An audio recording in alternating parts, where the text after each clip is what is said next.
తెలంగాణలో రైతులకు ఏకకాలంలో 2 లక్షల రుణమాఫీ నిర్ణయాన్ని సంచలనంగా తీసుకున్నటువంటి రేవంత్ సర్కార్ దానికోసం విధి విధానాలను కసరత్తు చేస్తుంది. ప్రస్తుతానికి మనతో Telangana state cooperative apex bank chairman మానే రవీంద్రను ఒకసారి వారి మాటలు తెలుసుకుందాం.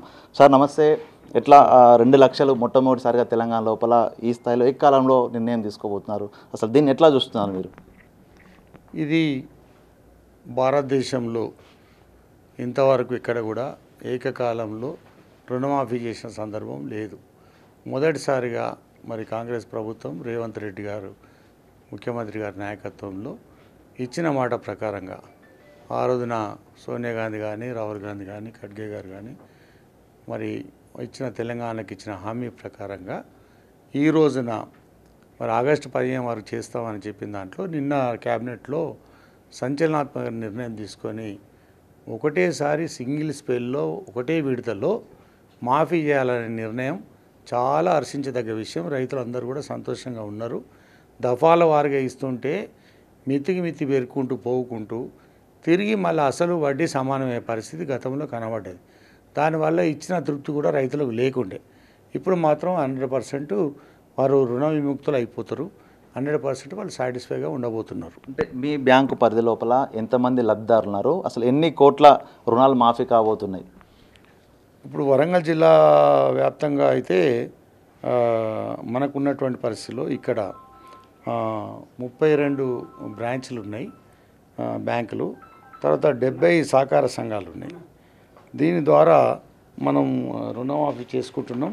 దాదాపుగా 78,432 మంది రైతులు ఈ ఉమ్మడి జిల్లా వ్యాప్తంగా. దీంట్లో 529,44,00,00,000 ఇది రుణమాఫీ కొరకు ప్రభుత్వానికి పంపించడం జరిగింది.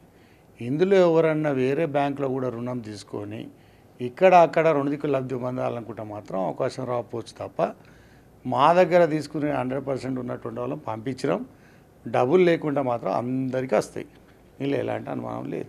రైతులు కూడా కొంత అనుమానం వ్యక్తం చేస్తున్నారు. రుణం మాఫీ జరిగిన తర్వాత వెంటనే మళ్ళీ బ్యాంకులు రుణాలు ఇవ్వాలి, ఇవ్వకపోతే మేము మళ్ళీ ఆగమవుతాం కదా, దాని మీద కూడా ప్రభుత్వం దృష్టి పెట్టాలి. అట్లాంటి ఏమైనా ఇబ్బందులు ఉంటాయా?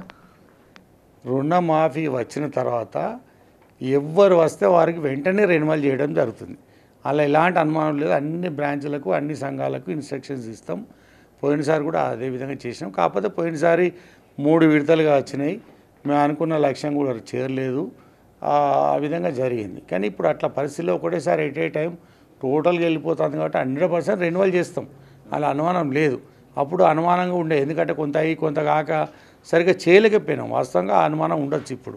కానీ ఇప్పుడు ఆ పరిస్థితి లేదు. సింగిల్ స్పెల్లో రుణమాఫీ అవుతున్నది కాబట్టి రేవంత్ రెడ్డి గారు తీసుకునే నిర్ణయం మామూలు నిర్ణయం కాదు. ఇది చాలా వరకు రైతులకు, బ్యాంకర్స్ కూడా నమ్మకం కలిగింది. ఎందుకంటే చేస్తున్న పద్ధతి కరెక్ట్గా ఉంది. ఇట్లా చేసినప్పుడు బ్యాంకర్స్కి ఇబ్బంది లేదు, తిరిగి రుణం ఇవ్వడానికి కూడా ఇబ్బంది లేదు. అంటే మీరు కూడా ఒక రైతుగా ఉన్నారు. గత ప్రభుత్వ హయాంలో జరిగిన రుణమాఫీకి ఇప్పటికి రుణమాఫీకి తేడా ఏముంది? అసలు నిజంగా ఈ నిర్ణయం పట్ల మీరు ఒక రైతుగా మీరేం చెప్తారు? గత ప్రభుత్వంలో కూడా నేను బ్యాంక్ చైర్మన్గా ఉన్నా ఇక్కడ. అప్పుడు ఏమైందంటే మనం 66,400 మంది రైతులకు రుణమాఫీ కొరకు ప్రతిపాదనలు పంపించినాం. అందులో 283,97,00,000 283,97,00,000 పంపించినాం. కానీ విడతల వారీగా వాళ్ళు ఇచ్చారు. ఆ ఇవ్వడం వల్ల ఏమైందంటే 4 విడతలకు ఇచ్చారు. మొదటి విడత 11,489 మందికి, రెండవ విడత 4,462 మందికి, మూడవ విడత 1,649 మందికి, నాలుగవ విడత 5,509 మందికి, మొత్తంగా 37,509 మందికి ఇచ్చారు. మేము పంపింది 66,400 మందికి. కాబట్టి మనం అడిగింది ఎంత? 283,97,00,000. వాళ్ళు ఇచ్చింది 135 కోట్లు ఇచ్చారు.